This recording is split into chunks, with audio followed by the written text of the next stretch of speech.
Okay, hello everyone. Here I want to provide a tutorial on how to view the newest product in Shein application on an Android device. Well, viewing the newest products allows you to stay on top of the latest trends and discover fresh style. So let's go to the tutorial. Okay, firstly open Shein application on your device.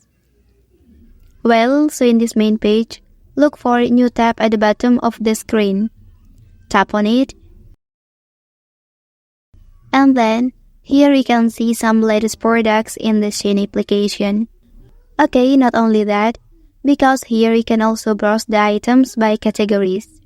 Tap the three lines at the top right corner. And here you can choose the categories you need. Okay, that's the tutorial on how to view the newest product in Shein application on an Android device.